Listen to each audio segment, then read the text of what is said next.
Salam hörmətli tamaşaçılar. Məclis-i Şüaranın növbəti buraxılışında xoş gördük sizləri. Dünya mənim idi, mən olmamışdan. Bilirəm dünyaya mən nəyə gəldim. Yazıldı alnıma sözün qisməti, sözümü zamana deməyə gəldim. Bəli, bugün biz sizin görüşünüzə sözlə, hikmətlə, sirlə, sehirlə gəlmişik. Maraqlı bir mövzu, maraqlı bir həmsöhbət, maraqlı bir müsahiblə gəlmişik. Və o müsahibin ətrafında biz həm də biri-birindən maraqlı qonaqlar dəvət etmişik. Şəkinin, bu torpağın, bu məmləkətin sayılan seçilən ziyalılarını dəvət etmişik. Bugün sadəcə olaraq bir şairlər məclisi deyil, söz məclisi deyil, bugün həm də böyük bir görüşdür.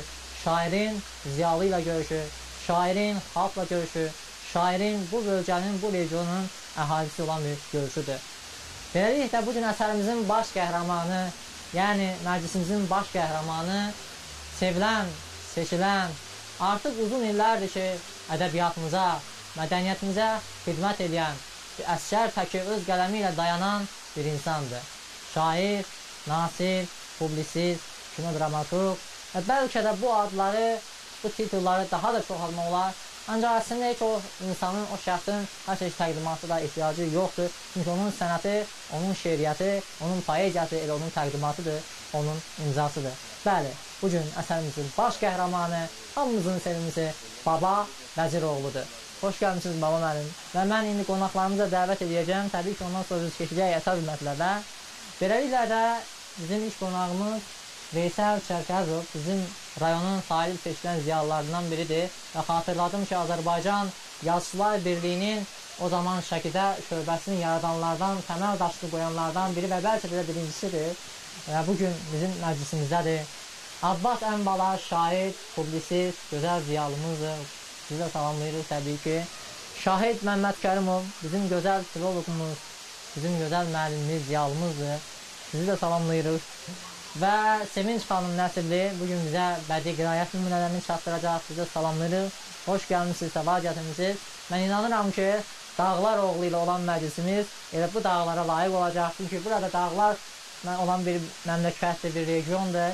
Yəni, Dağlar oğlu, Dağlar evladı vəhdət olanda, həmrəy olanda, bir olanda mövzu da maraqlı olur, hikmət olur, sir olur, sehir olur. Beləliklə də mən, Baba müəllim, İstərdim ki, o ömür kitabını bu gözəl təbiətin qoynuna bir yavaş-yavaş vərəqləyək və bu vərəqlədikcə də bizim bir sualımıza, daha doğrusu ilk sualımıza cavab verərdiniz ki, Baba Vəziroğlu kimdir? Çox sağ olun ki, Baba Vəziroğlu kifayət qədər yetərincə siz təqdim elədiniz, amma yəqin ki, bəzi əlavələrim olacaq tərcüməyə alım. Çünki tərcüməyə alımı özüm qədər yəqin ki, dəqiq bilən ikinci bir şəxs ola bilməz. Mən yadımdadır ki, çox soyuq bir yanvar axşamında İsmail rayonunda şəkillər demişkən, burada yaxında, ağzımızın içində, o qədər də uzaq olmayan bir kətdə, Molla İsaqlı kəndində dünyaya gəlmişəm. Sovet dönəminin bütün uşaqları kimi oktyabriyat olmuşam, pioner olmuşam, sonra komsomola keçmişəm, məktəbdə oxumuşam. O zaman çox gözəl məktəblər, gözəl bilik verən məktəblər vardı, bunu da mütləq qeyd eləməliyəm. Biraz indiki məktəblərdən yaxşı mənada çox fərqlənirdi. Komsomolçu olmuşam, amma partiyaya heç vaxt olmamışam. Çünki mən partiyaya keçmək istəyəndə böyük bir partiya vardı, Komünist Partiyası dağıldı, əvəzində balacaları yarandı və yekə partiyaların aqibətini mən belə gördüm və heç vaxt partiyaçı olmadım. Mən yazıcı oldum, qələmi seçdim. Və qeyd elədiyiniz kimi ədəbiyyatın bütün janrlarında mən öz qələmimi sınamışam. Amma əsasən mən iki janrda mən özümü daha rahat elə bir suda balıq kimi hiss edirəm. Bu təbii ki, ciddi nəsrlə məşğul olan mənim kitablarımın çox elə ciddi nəsr kitablarıdır, hekayələr, povestlər və romanlardır. İkincisi də əsas belə bir ədəbiyyatda çox dəb olan bir janr var, hamının can atdığı bir janr var, ulduz həyatına bənzər belə bir parıltılı bir həyat vəd edən bir janr da var, bu da ki, mahnı yaradıcılığıdır və şükür ki, mahnı yaradıcılığında bəlkə də rekord vurmuşam ki, Azərbaycanda ən çox sözlərinə mahnı yazılan bir şair kimi tanınmışam, artıq mahnıların sayını, dəqiq sayını unutmuşam. 1500-dən təxmini hesablamalara görə 1500-dən çoxdur. Və mənim xoşbəxtliyim odur ki, mən ilk yaradıcılığımı çox böyük sənətkarlarla başlamışam. Şövkət xanım Ələkbərova, Mirzə Babayev, sonra Rəşid Behbudov, Rübaba Muradova və kimin adını unutmuşamsa, yəqin ki, ruhları məni bağışlayar. Yəni, çox böyük sənətkarlarla başlamışam. Və o cümlədən mahnı, bilirsiniz ki, mahnı 3 insanın, 3 ürəyin birgə yaradıcılığıdır. Bu mənada, yəni, bəstəkarların adını mütləq mən çəkməliyəm ki, elə bir tərəfi və bəlkə iki tərəfdə şəkil olan mərhum gözəl bəstəkarımız Emin Sabitoğlu ilə mən çox işləmişəm. Gözəl bəstəkarımız Telman Hacıyevlə, Lalələr mahnısının müəllifi, onunla işləmişəm mən. Oktay Rəcəbovla, Firəngiz Babayeva ilə, yəni Azərbaycanda elə bir bəstəkar yoxdur ki, mən onlarla birgə mahnı yaradıcılığında çalışmayayım. Və son vaxtlar bilirsiniz ki, ən çox bizim tandem yaratdığımız bir gözəl bəstəkarımız var, o da bəstəkar Kamaldır. Kamalla artıq mən 50-dən çox mahnı yazmışam və nə yaxşı ki, bu mahnılar elə yarandığı dəqiqədən hitə çevrilir və dillər əzbəri olur bu mahnılar. Sonra deyim ki, nə deyim tərcümə yavrudan onu danışım ki, mənim atam, anam, valideynlərim böyük vəzifə tutmayıblar, heç ali təhsilləri də olmayıb, amma yeganə bir önəmli cəhətləri olub ki, yaxşı adamlar olublar. Və mənim bəlkə də sonraki həyatımı müəyyənləşdirən bütün o ömür yolu məhz onların yaxşı adam olmağından başlayıb. İndi fəxr edirəm ki, bir zaman məni Vəzir kişinin oğlu kimi tanıyırdılar. İndi artıq haqq dünyasına qovuşmuş Vəzir kişini mənim adımla tanıyırlar, yad eləyirlər və buna görə çox mən qürur duyuram. Qürur duyuram ki, bir zaman o valideynlərin mənə sərf etdiyi əmək, sərf etdiyi belə bütün həyatlarını mən az da olsa qaytıra bilirəm bundan. Yəni, onların adını ucaldıram, onların mənə belə verdiyi çörəyi uca tuturam və ən əsas mənə verdikləri o adı uca tuturam. Yəni, mənim adım Müqəddəs Babadağının adı ilə bağlıdır. Çünki uzun zaman mənim valideynlərimin oğlan uşaqları olmurdu, qızlar dünyaya gəlirdi. Sonra niyyət ediblər Həzrət Baba dağına ziyarətdən sonra mən anadan olmuşam və mənim adımı Baba dağının, Müqəddəs Baba dağının adı ilə adlandırıblar.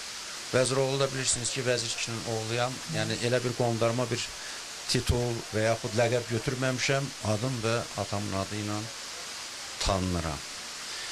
Təhsildən danışım ki, nə yaxşı ki, mən həm Bakıda oxumuşam, 2 dəfə Azərbaycan Dövlət Universitetinin Jurnalistika fakültəsində təhsil almışam. Amma hara gedirəm, görürsünüz, Şəki ilə bağlıdır. Birinci dəfə, birinci kursun sonunda bizim çox böyük alimimiz Şirməmməd Hüseynov, mənim dekanım idi, Jurnalistika fakültəsinin dekanında. Mən biraz tez, şöhrət məni tez belə baş gicəllənməyə gətirib çıxartmışdı. Şirməmməd müəllim mənə öz məcrasına qaytardı. Birinci kursun sonunda məni universitetdən xaric elədi və buna görə bəlkə də mən ömrüm boyu Şirməmməd müəllimə borçluyam ki, məni vaxtında haqq yoluna qaytardı. Və mən oldum ki, bir il gecə-gündüz çalışdım və Şirməmməd müəllimin acığına təzdən həmən yerə, həmən universitetin jurnalistika fakültəsinə qəbul olundum. Sonra saldat oldum bütün Sovet dönəminin gəncləri kimi və ikinci dəfə universitetə qəbul olunduğundan sonra artıq mənim universitet divarlarının arasına elə bir sanki sığışmadım və getdim Moskvada ali təhsilimi davam elətdirdim. Maksim Gorki adına Ədəbiyyat İnstitutunda və bu gün də mən öz yaradıcılığıma görə, tutduğum mövqeyə görə, hər şeyə görə demək olar ki, mən o institutda, Moskvada oxudum, təhsilə borçluyam.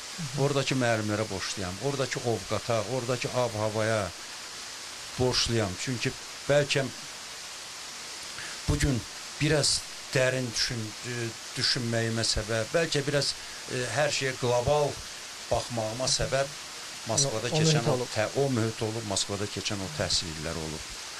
Sonradan uzun müddət Azərbaycan Yaşlılar İttifaqında çalışmışam.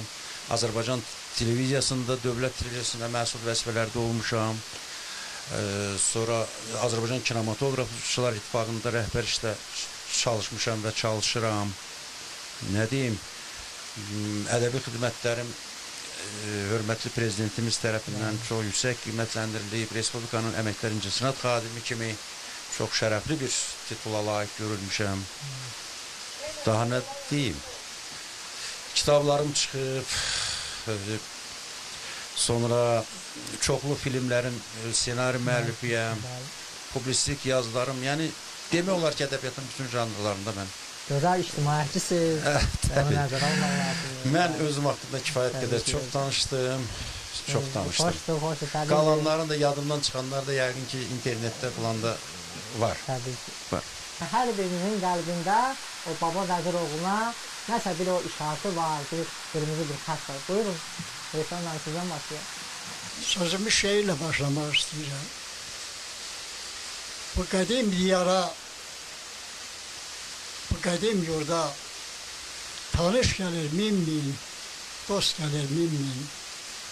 Darvaza qonaqdan ötürdü burada, kiçik qapıcığı ev yiyəsinin. Şəki həqiqətən qonaqpərvər bir yerdir. Baba mənim, bu gün siz bizim ən əziz qonağımızsınız, xoş gəlmişsiniz. Mən baba müəllimin yaradıcılığı ilə ümumiyyətlə tanışam, sevirəm onun yaradıcılığını. Bu yaxınlarda baba müəllim Ovqatda çıxış edirdi. Orada belə bir ifadə işlətdi. Dedi, anam mevzusu müqəddəs bir mevzudur. Mən o mevzuya nasıl toxunmaq istəmirəm. O mənə elə deməli, o mevzuda yazmayın, qoy o analar elə müqəddəs olduğu kimi də qalsınlar. Əslində bu özü şeir idi. O söhbət mənə o qədər təsir elədi. Və ondan sonra ana haqqında bir 250 səhifəlik kitab yazdım. Yuxuda gördüyüm adam kitabı son vaxtlar çap olunub. Bir də öz anam haqqında onun qəbri önündə dayandım və orada şeir yazdım. İndi əgər imkan varsa, onlardan birini mənə elə gəlir ki, oxsaq bunlar. Ümumiyyətlə, güclü şeir kimi yox, ana haqqında yazılmış bir şeir kimi. Öyle özüm şeir oxuyanda həmişə mən zəif şeirlər oxuyuram. Güclü şeirlərimi qoy, oxucular oxusunlar. Məzar ayrılıqdır, duyur boş-boşun. Neyliyim, çarəm yox, qazmışam ana. Ağlaya bilmədim, yandı gözyaşım, yerinə bu şeiri yazmışam ana. Bu mənim oğulluk borcumdur bəlkə. Tabutu çiynimə götürdüm o gün. Ağı diyə-diyə, ah şəkə-şəkə, səni son mənzilə ötürdüm o gün.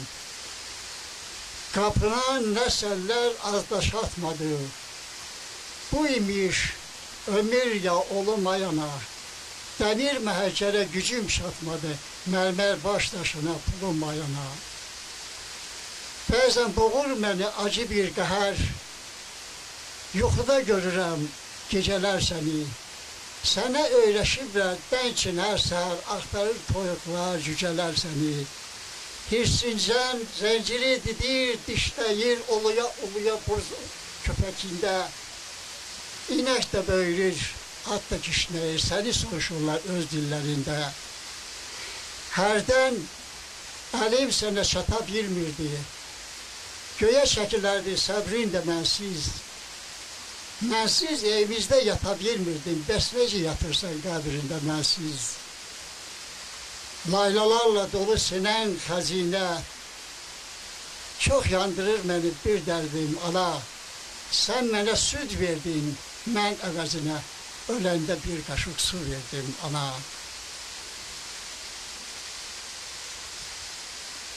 İndi düşür tez-tez sözlərin yada. Suretin gözümün önünden gitmir. Yığılır başıma el adına da, sana öküz de kesilen yetmir. Torpak yorganında daş da cüceler, sen ne daş değilsen ama ne tohum. Elə tələsirəm, yatım geceler, seninle daha görüş yerim büyüğüm. Ana etkisine nece alışak, belki tesellidir nezir niyazda. Senin ölümünle həsrət karışık, oğulluk borçlarım artık biraz da. Gezirəm qəbristanı, bir nefer tek yok, yatır sol yanından ne de.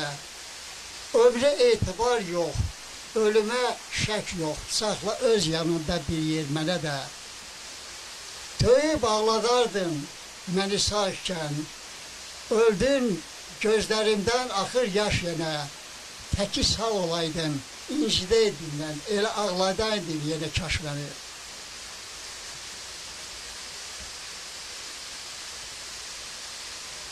Böyle kısaldırmış şekilde biraz diyeyim, uzundu. Hamısını demek aslında düzgün değil, ümmet de sonu böyle bitir ki, uçturhun daha kayıtmaz geri, seni yok, dünyanı itirdim ana. Bismillah ile başladım şiiri, elhamdülillahla bitirdim ana. Çok güzel. Ben de baba müəllimi yaradıcılığını da özünde çok seven okuculardan birisiyəm. İstəyirəm ki, baba müəllimin canında eşkin gücü çox böyük olduğuna görə məhəbbət şeiri ilə mən salamlayayım, xoş gəldin deyim. İnsafsız, ürəyim bir damcı qalıb. Gəl görmə boymu, irisən Allah. Məni duran yerdə özümdən alıb, qoydusan tək tənha yerisən Allah. Deyirsən iş çoxdur, gah gəlir qonaq. Dedim sevdalı da etməyim qınaq. Əlimdə əlini söhbəti anaq. Demədim biz bilək sirlisən Allah. Əmbala zəng etdim, vermədi cavab. Güya kontur gedər eyləyib savab. Etdiyin zülümə dağ gətirməz tab. Bəhanə tapsan, kirisən Allah. Və hardasa dahi Ələskərin eşq məqamında sevgilisinə yazdığı şeirin son 2 misrafında deyir ki, sənin ərin ölsün, mənim arvadım, ikimiz də qalaq yaşlı yaralı. Əmbala bu məqamın başqa formasını yazır ki, nəbzin zamanənin nəbzi ilə vurur. Nə yayın bilinir, nə qışın boyu. Vərlərin, sirlərin yadımda durur, yaman körşalıbdır yaddaşım boyu. Dərdləşdik o günü, yedi yataqlı. Dedim, mən evliyəm, sən də adaqlı. Dedin, sevməyirəm, deyil baraqlı. Pişirdən ayrılmır heç başım boyu. Gözünün dərində nəmini duydum. Sınıq ürəyinin qəmini duydum. Könlündə hüzünün dəmini duydum. Çətin uğrayacaq göz yaşım boyu. İlk gündən söz verib eylədin əmin. Gah sevdalı gəldin, gah da ki mömin. Hökm sahibisən, hökmünə amin. Sıxadaq canlı daşqaşım bu il. Əmbala zülümün içində üzdüm. Mənə od yondurdu, ilinə dözdüm. Ürəyimin qanı ilə şeirini yazdım. Dəmə qoyulacaq, toyaşım bu il. Tikanı çoxlu qızdı. Batdı qəlbimi cızdı. Mərhəmi elə qoydu, canım pul kimi qızdı. Gözəl. Regionun xüsusiyyətlərini uyğunlara verə devam edir. Buyurun şahid mən. Doğrudan da bugünkü söz barəsindəki söhbətimiz mənə çox gözəl bir ovqat bağışladı və olardım şeirimi yadıma saldı. Əzizim olmayaydı, saralıb solmayaydı. Bir ayrılık, bir ölüm, hiçbiri olmayaydı. Tutaq ki, yok olup ayrılık ölüm. Onda her işimiz düz olardı mı? Mizrap, simə dəyib səs ayrılmasa, aşkda demeye söz olardı mı? Səhv midir, düz müdür, düşünürəm mən. Ayrıla ayrıla yaşayır aləm. uşaq ayrılmasa ana bətnindən oğul olardımı, qız olardımı? Gecənin gündüzdən ayrılığı var. Həftələr ay olar, aylar il olar. Gəncliyindən ayrılmasa qocalar, nuranə sifətli üz olardımı? Ayrılıq və ölüm derib baş-başa, yaradır an-ba-an min cür tamaşa. Əlvida deməsə təbiət qışa, bənövşə ətirli yaz olardımı? Şahid, ayrılıqdan sən də çəkmə qəm. Əzəldən belədir bu qoca aləm. Əgər bu dünyadan köçüb getməsən, nəsillər axtaran iz olardımı? Niyə bu şeiri xatırladım? Niyə bu şeir yadıma düşdü? Ona görə yadıma düşdü ki, baba müəllim, siz xoş gəlmişsiniz, safa gətirmişsiniz. Və fikirləşdim ki, baba müəllim gəlməsəydi, görəsən, bugünkü bizim bu məclis şüara belə bir ovqat yarada bilərdin. Sağ olun baba müəllim, nə yaxşı siz gəldiniz və belə bir ovqat yarandı. Mən hamımız adından sizə yaradıcılıq axarı arzulayıram. Arzu edirəm ki, qəlbinizdə nə ki arzunuz var, ona çatasınız. Və sizə arzularınız qədər ömür arzulayıram. Ona görə arzular qədər ömür arzulayıram ki, arzu tükənməzdir. Qoy ömrünüz də tükənməz olsun. Və nəhayət icazə versəydiniz, çift bir lirik şeirimi mənə yetər adlı şeirimi də demək istəyərdim. Ay sevgilim, etmə talaş, mənim üçün bir bu qədər. O baxışın, o gülüşün iliyimdən keçib gedər, ömrüm boyu mənə yetər.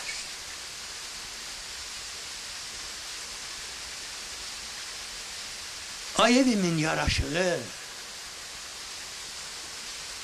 isidirsən mən aşığı, o gözlərinin xoş işığı, qoy alışsın axşam, səhər, ömrüm boyu mənə yetər. Danış, eşidim səsini, Vüsal adlı nəğməsini, gəl o odlu nəfəsini dodağımın üstünə sər, ömrüm boyu mənə yetər, ömrüm boyu mənə yetər, mənə yetər. Bugünkü görüş də elə ömrüm boyu mənə yetər. Sağ olun baba müəllim, sağ olun. Azərbaycan ədəbiyyatının vəziyyəti necədir? Durumu necədir? Səhhəti necədir? Obrazı desək. Mən bugün Azərbaycan ədəbiyyatının, ümumiyyətlə Azərbaycanın taleyi barədə nigaran deyiləm. Çünki mən bilirəm ki, bugün Azərbaycanın taleyi, onun xalq təsərrüfatı, onun gələcək inkişafı və o cümlədən mədəniyyəti, ədəbiyyatı etibarlı əllərdədir və perspektivi var. Bilirsiniz nəyə görə mən bu qənaətdəyəm? Ona görə ki, mən dünyanın ən müthiş dövrlərindən biri olan o keçid dövrünü yaşamış bir insanım. Mən bilirəm ki, bir ictimai-iqtisadi formasiya dağılıb, yerində başqa bir quruluş yarananda nə cür təbəddülatlar olur, nə cür məşəqqətlər yaşanılır. Mən o çətin günləri görmüşəm, yaşamışam və bugünkü inkişafı, bugünkü tərəqqini də görürəm. Çünki o doğrudan da o çətin günlər artıq arxada qalıb və bugün siz Azərbaycanın bütün sahələrində, bütün iqtisadi, siyasi, mədəni sahələrində gedən o inkişafı görürsünüz və bilirsiniz ki, hələ bundan da gözəl günlər, bundan da böyük inkişaf pillələri qarşıdadır. Yəni Azərbaycanın o cümlədən regionlarda hiss edirsiniz ki, nə cür böyük işlər gedir, nə cür abadlıq işləri gedir, nə cür xalqın rifahı gündən günə yaxşılaşır. O cümlədən də ədəbiyyat. Yadınızdadırsa, o keçid dövrü dediyimiz o məlum, müthiş bir dövrdə bütün dəyərlər itmişdi, bütün mənəvi kriteriyalar yox almışdı.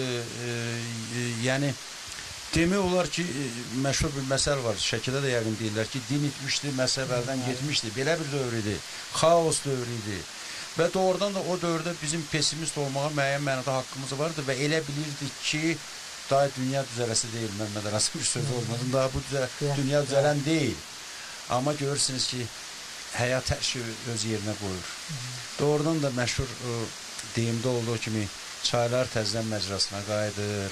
Hər şey öz yerini alır və Azərbaycanın bu günü də, müasir Azərbaycanın bu günü də sübut edir ki, hər şey yerli yerindədir və hər şey sabaha doğru gedir. Yəni biz artıq o zülmətdən çıxdıq və işıqlı doğru yol gedirik. Bəli, işığa doğru yol gedirik. Konkret o ki, qaldı ədəbiyyat. Bir daha təkrar edirəm ki, ədəbiyyatda bugün çox istedadlı gənclər var. Bir zaman doğrudan da bizə elə gəlirdi ki, o Sovet şinelindən çıxmış yazıçılar doğrudan da böyük bir yazıcı ordusu vardı və qüdrətli bir yazıcı ordusu vardı. Yəni, yazıcı deyəndə mən şairləri, publisistləri, bütün qələm əlini nəzərdə tuturam, bəli. Və bizə elə gəlir ki, o dövrlə də ədəbiyyatımızın kitabı bağlandı. Amma nə yaxşı ki, bizim düşündüyümüz olmadı. Ədəbiyyatımızın kitabı min illərdir. Açıqdır, bağlanmayıb və heç vaxt da bağlanmayacaq. Bugün doğrudan da biz ədəbi mənzərəmizə nəzər salanda görürük ki, ədəbiyyatımızda çox işıqlı fiqurlar, personalar artıq boy göstərməkdədir. Yəni, çox istedadlı şairlər, yazıçılar artıq doğrudan da gündəmdədirlər. Mən sevinirəm. Mən həmişə ədəbi gəncliyim içində olmuşam, onlara dəstək olmuşam və inanıram ki, ədəbiyyatımızın ən yaxşı ənənələri yaşayacaq və onları yaşadan bizim cavanlarımız var. Təbii. Bu ədəbiyyat haqqında, amma o ki, qaldı, Şəki ilə bağlı ürəyimdə çoxlu sözlər qaldı. Onlar istəyirəm deyəm ki, bir də Şəkidə, bilmirəm, mənim bir şeirimdə olan yazıldığı kimi ki, qismət ola ya olmaya, bir də Şəkidə belə bir məclis olacaqmı, belə bir məclisdə iştirak edəcəkmi inşallah. Yəni, o da həyatın işidir, amma var ikən gərək sözümü deyəm ki, məni Şəki ilə çox bağlayan qırılmaz tellər var, bağlar var. Bəzi insanlar düşünə bilərlər ki, məni bu gözəl təbiət, bu gözəl şəlalələr, bu dağlar, meşələr bağlayır. Yəni, əsasən insanları cəlb edən bu təbiətin gözəllikləridir. Bunlar öz yerində. Amma onu dəqiq deyim ki, onlardan bizdə var. İsmailada da bu dağlar da var, şəlalələr də var. Bəlkə də bundan da biraz gözəldir, bundan biraz fərqlidir, ola bilər. Amma əsas şəkili mənə sevdirən olan insanlarıdır, böyük insanlardır və birinci növbədə ziyalılarıdır. Mən lap qədimdən başlamaq istəyirəm ki, mənim Aydın Məmmədov adlı çox gözəl bir dostum vardı, dilçi dostum vardı, çox gözəl alim, millət vəkili, fədai bir insan mənim dostum idi və mən elə qonşuluğumuzda bu saat oturmuşuq, Kiş kəndinə, onun doğma evinə dəfələrlə gəlmişik, qonaq olmuşuq, ədəbiyyat söhbətləri eləmişik, xalqın, millətin gələcəyi barədə söhbətlər eləmişik. Yəni, Aydın, rəhmətlik Aydın Məmmədov mənim mənəviyyat dostum idi. Bizi çox şeylərdə əqidə yolda bizdə xarakterinin çox hissələrində eynilik vardı, yəni bu mənada. Və ən böyük təbii ki, mənim Şəkidən olan ən böyük dostum xalqımızın yəni böyük siması. Azərbaycan dövləti, milləti var olandan yetişdirdiyi ən böyük simalardan biri Bəxtiyar Vahabzadə idi. Bəxtiyar müəllimlə yaş fərqimiz çox olmasına baxmayaraq biz möhkəm dost idik. Bəxtiyar müəllim mənim böyük dostum və qardaşım idi. Mən sizə bircə faktı deyim ki, Sovet dönəmində məni antisovet yazılarıma görə ədəbi tənqid və hökumət idarələrinin baskısı altında qaldığım bir zamanda Mənə dəstək olan ən böyük ədəbi simalardan və dostlardan biri Bəxtiyar müəllim idi. Hətta onun yazıları da var deyəsən sizin. Bəli, mən ona gətirmək istəyirəm ki, yəni təkcə o şifahi dəstək göstərmirdi. Yəni həm də sübut edir ki, onun arxasında bu gənc Nasirin təzə yazmağa başlayan bir gənc ədibin arxasında Bəxtiyar dayanıb və mənim kitabıma ön söz yazdı. İkinci kitabıma, yaddan çıxan görüş kitabıma ön söz yazdı. Haqqımda o zamanki ədəbiyyat qəzetində, jurnallarda böyük məqalələrlə çıxış elədi. Yəni Şəki ilə bağlayan məni Şir Məmməd müəllimi dediyim, Aydın Məmmədovu dediyim, Bəxtiyar müəllim dediyim, son illərin ən böyük mənim dostlarımdan birisi bizim doğrudan da böyük Azərbaycan kinematografında böyük irs qoyan, mənəvi irs qoyan rejissor Rasim Ocaqov idi. Biz təxminən bir neçə il, 7-8 il bir kabinetdə oturmuşuq Rasim müəllimlə. Hər ikimiz Azərbaycan Kinematografçılar İttifaqının katibləri idik, rəhbərləri idik. Bir kabinetdə otururdum, çünki Rasim müəllim o qədər təcrübəli, o qədər zəngin, o qədər istedadlı, o qədər həyata, insanlara belə fərqli baxışları olan bir böyük sənətkar idi ki, mən onu öz kabinetinə getməyə qoymurdum. Dedim, Rasim müəllimlə otur, bir yerdə otur. Özəl insan idi. Bəli. Biz onun haqqında kitabın həm müəlliflərindən biriyəm mən. Yəni, məni Şəki ilə bağlayan böyük ziyalılar var. Və çox sevinirəm ki, bugünkü mən belə görüşlərdə çox oluram, şeirdə oxuyuram, yəni televiziyalara çəkilirəm, bunu bilirsiniz ki, bu mənim elə gündəlik həyat tərzimin bir hissəsidir. Amma ən böyük qazancım isə bugün o sıraya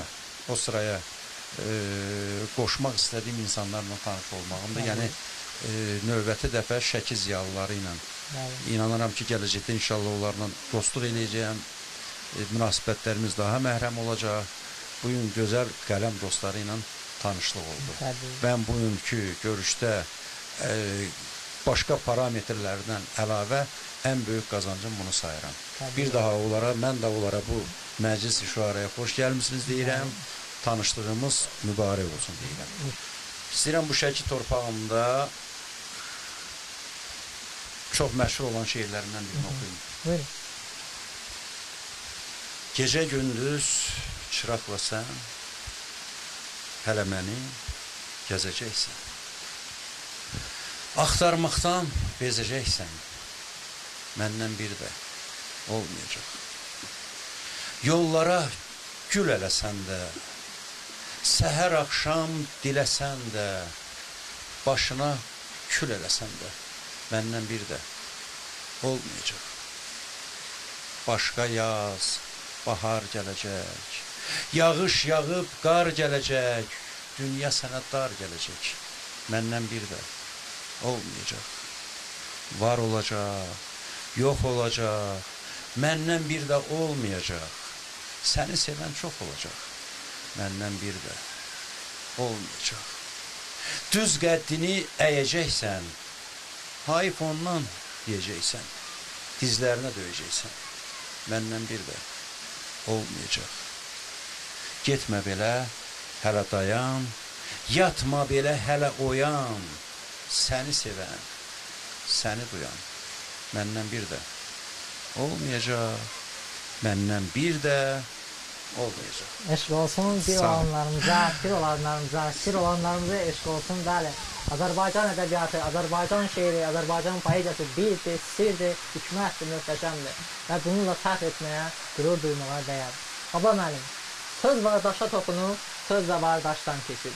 Bircə sözün üstündə kişilər başdan keçib. Həmin sözdən, həmin o başdan keçən kişilərdən bu cür xəbər etər varmı?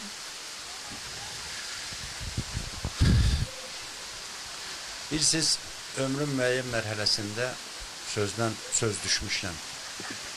İnsan bir geri dönüb keçmiş ömrünə, yaradıcılığına, keçdiyi yola nəzər salır.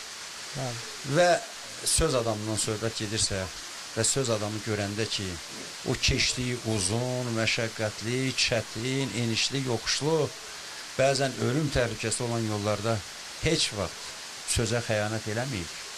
Bax, onda o doğrudan da doğrudan da belə özünü çox qürurlu hesab eləyir. Hesab eləyir ki, o nahaq yaşamayıb. Hesab eləyir ki, namusla yaşayıb, qeyrətlə yaşayıb. Yəni, mənim aləmimdə söz adamının sözə xəyanət etməsi qədər ikinci böyük cinayət ola bilməz. Mən həmişə nəyə görə oxucuların, insanların, sadə xalqın içinə alnı açıq uzaq çıxıram. Çünki mən heç vaxt iradəmdən kənar sözü mən əbəs yerə işlətməmişəm.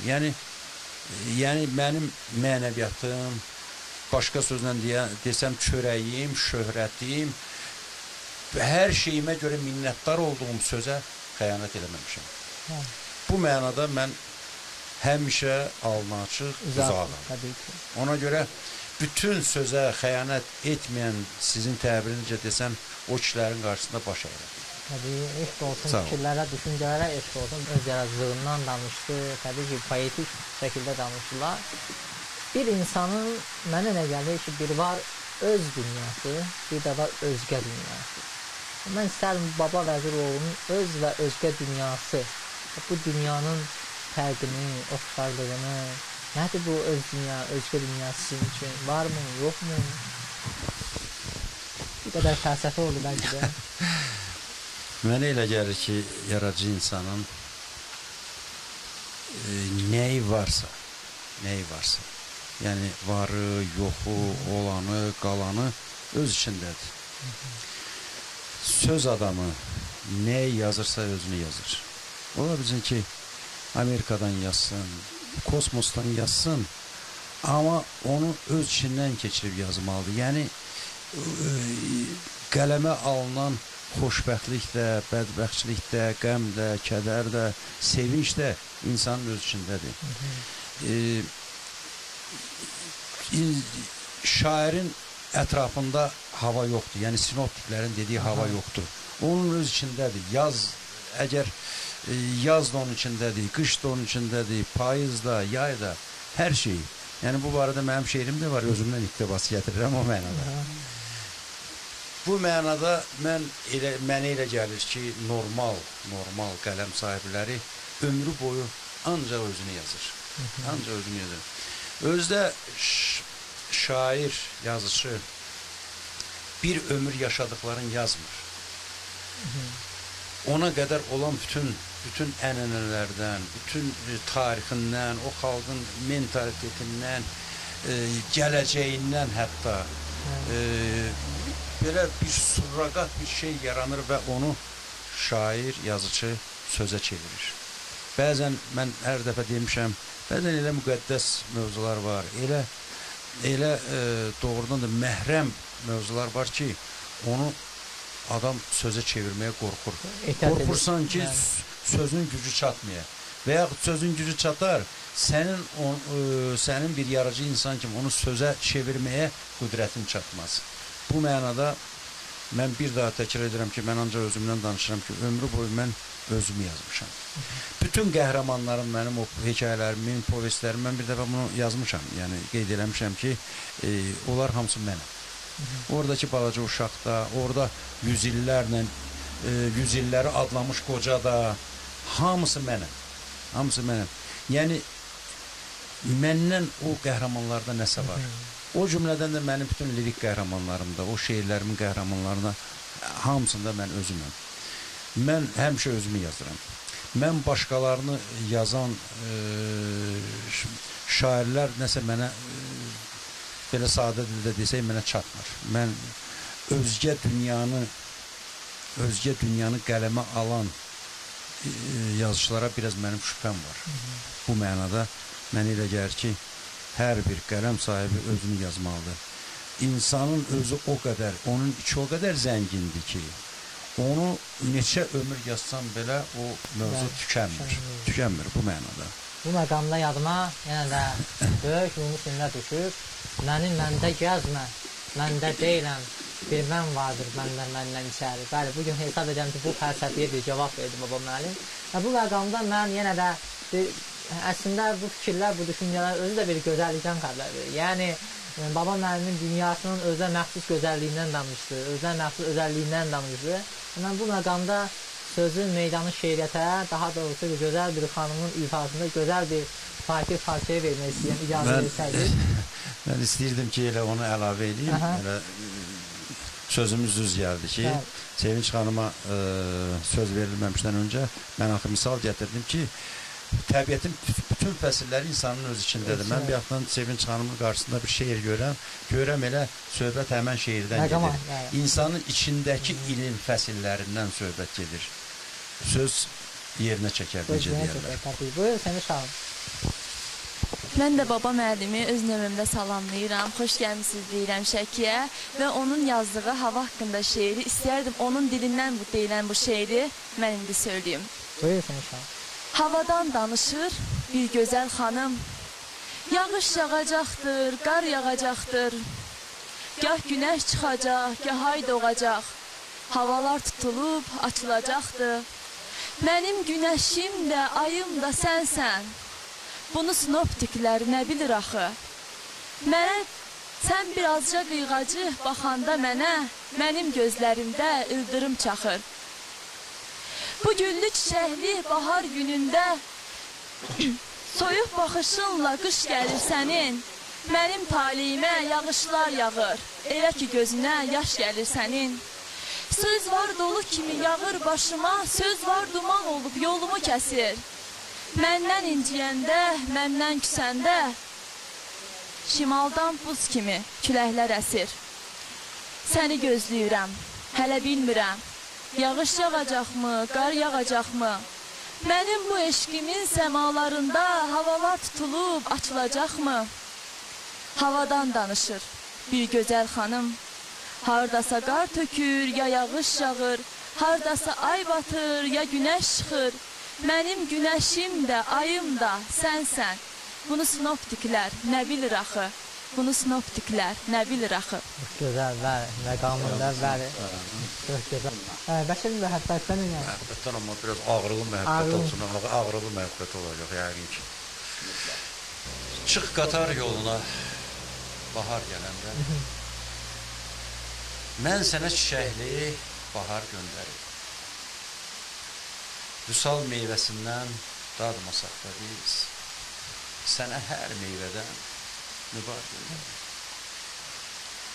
Çıx qatar yoluna payız düşəndə, uçan durnalarla salam itirir. Çıx qatar yoluna qaş qaralanda, o qərib axşamı qəmi itirir. Çıx qatar yoluna, külək əsəndə, dağılan saçını darıyım sənin, çıx qatar yoluna, hər gün, hər zaman, bilim ki, mən harda arayım səni. Çıx qatar yoluna, yağış yağanda, başının üstündə çətir tutaram. Çıx qatar yoluna, elə özüm də mənzilə yetməyən qərib qataram. Çıx qatar yoluna, hər axşam səhər. Çıx qatar yoluna məni qarşıla, bəlkə bir ömürlük çəkdi bu səfər. Mən gələ bilmirəm, məni bağışla. Mən gələ bilmirəm, məni bağışla. Nə gözəl. Səniş xanım, mümkünsə bir baba müəllimin sənətindən yenə bir poetik misraları bizim üçün səsləndirək. Buyurun. Alışan od olsun, yanan mən olum. Dağlara qış gəlsin, donan mən olum. Hər sözü toxuyub yanan mən olum. Təki gözlərinlə sevirəm desən. Dağ olub yaşarsan dumanın olum. Bu ilk məhəbbətdə gümanın olum. Dolanın başına qurbanın olum. Təki gözlərinlə sevirəm desən. Sözümün sonunda bu tədbiri təşkil edənlərə öz təşəkkürümü bildirirəm. Və eyni zamanda aparıcı Şükran müəllimə də çox sağ ol deyirəm. Gözəl təşkil olundu həqiqətən. Bugün bizim qonağımız adi adam deyil, şairdir. Şair kimdir? İndi bir şair şeirimdən bir bəndi deməyi lazım bildiyim. Güllə çətin keçir, söz keçən yerdə. Qeybdən gələn səs turaqdır şair. Yolu izi çətin göz seçən yerdə, Əsl haqdan yanan çıraqdır şair. Həqiqətən şair çıraqdır. Bugün baba müəllimin gəlməsiyle mənə elə gəlir ki, buralar biraz da işıqlandı. Arzu edirəm ki, bu işıq daim olsun, baba müəllim tez-tez gəlsin, həmişə buralar bu dağlara işıqlığı görünsün. Amin inşallah. Amin gözəl arzuları bizə oturdu. Buyurun Şahid müəllim. Deyir, ürəklər bir olanda sözlər hamının qəlbinə yatır. Bugünkü danışılan sözlər də hamımızın qəlbinə yatdı. Hamımızın fikrində, xəyalında, arzusunda olan sözlər, istəklər dilə gətirilirdi. Və elə bunun nəticəsidir ki, mənim bir şeirim yadıma düşdü. Deyir, sevməyə nə var ki? Gördük, bəyəndik. Bircə odlu baxış bəs edir bizə. Sevilmək nə qədər çətindən çətin, sağalmaz, xal salır ürəyimizə. Vüsal da, həsrət də edir bizə naz. Sevgi məqamları incədən incə. Hər eşqə sevgidir söyləmək olmaz. Məncə sevdiyinə sevinməyincə. Baba müəllim, həyatda yaşanan hər ömür siz dediyiniz kimi nağıllar aləminə çevrilir. O vaxt çevrilir ki, o aləmi sevirsiniz. Və o aləm də sizinlə çulğalaşır, sizi sevir. Siz o nağıllar dediyiniz dünyanı da sevmişsiniz və o nağıllar dediyiniz dünya da sizi sevir. Və bu sevginin romantikası sizi bizim Azərbaycanımızda tanıdıb, şöhrətləndirib və bu yolda sizə uğurlar diləyirəm. Qoy sizin nağıllar dünyanız elə bir reallığa çevrilsin ki, biz o reallıqla həmişə fərq edilə bilərik. İnşallah, inşallah. Gözəl arzular, gözəl arzular. Baba müəllim, artıq məclisimizin, şeir məclisimizin, şair məclisimizin, söz məclisimizin sonlarına çatırıq. Sonu da artıq mən deyərdim ki, və bu sonda bir düşüncələriniz, fikirləriniz, təəssüratınız, bir 85-ci ilə səhv etməyəm yazmışsınız ki, yaddan çıxan görüş. Bu görüşdə yaddan çıxacaq mı, yoxsa necədir? Buyurun artıq. Təbii ki, mən görüşümüzün əvvəlində salamla başladım söhbətimizi və təbii ki, sonunda da minnətdarlıqla başa çatdırmalıyam sözümü və bu minnətdarlıq ondan ibarətdir ki, bir daha məni oxucularımdan, tamaşaçılarımdan, dinləyicilərimlə, ona görə belə deyirəm ki, mən həm də çoxlu mahnıların müəllifiyəm. Bu mənada mənim tamaşaçılarım, dinləyicilərim, oxucularımla bir yerdə bərabərdir.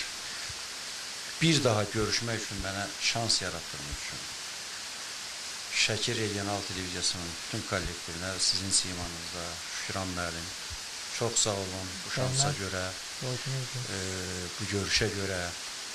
Bu həm belə bir vizual bir görüş idi, yəni televiziya vasitəsilə minlərlə insanlarla, 10 minlərlə insanlarla, həm də belə canlı bir görüş idi ki, mən öz qələm dostlarımla, gözəl bədii qiraətçimiz Sevinç xanımla canlı şəkildə ünsiyyətdə olduq, münasibətdə olduq, söhbət elədik, ədəbiyyatımızın yaxşı tərəflərindən, qayğılı tərəflərindən, ağrılı tərəflərindən. Bir də buna görə çox sağ olun. Mən bu Şəki torpağına Bəxtiyarlar yetirmiş, Axundovlar yetirmiş, Ocaqovlar yetirmiş, Aydın Məmmədovlar yetirmiş, Şəki torpağının minnətdarlığını bildirirəm. Yəni bu torpaq zaman-zaman belə böyük insanlar yetirməkdən yəqin ki, yorulmayacaq. Yəni Azərbaycan ziyalılarının, o qızıl nəslinin ən yaxşı övladlarının çoxu məhz elə Şəki torpağından boy verəcək. Mən buna inanıram. Bir daha təkrar edirəm ki, ümidsіз olmağa dəyməz. Su gələn arxa bir də gələcək, inşallah. Və təbii ki, bu şeir məclisi olduğu üçün mən istəyirəm ki, bir şeirlə yekunlaşdırım. Yox, yekundan əvvəlki söz deyim, çünki yekun sizə məxsusdur. Şəki televiziyasına məxsusdur. Və həm də bu arzudur. Arzudur ki, heç kəs dünyada hə demək lazım olduğu yerdə heç vaxt yox deməz. Çünki bu, yəqin ki, Allah tərəfindən insana bircə dəfə şans verilir ki, onda çaşıb hə yerinə yox deməz. Sinəmdən asılan bir daş imiş, daş, sən getmə deyəndə gözlərində yaş. Dinə bilməyəydim, lal olaydım, kaş, dilim quruyaydı, yox deyəndə mən. Adım yaman oldu, dillərə düşdüm, dərddən havalandım, çöllərə düşdüm, bilsən, sənsiz necə günlərə düşdüm, dilim quruyaydı, yox deyəndə mən. Daha gecikmişəm, getdi o qatar, daha hə deməyin nə mənası var?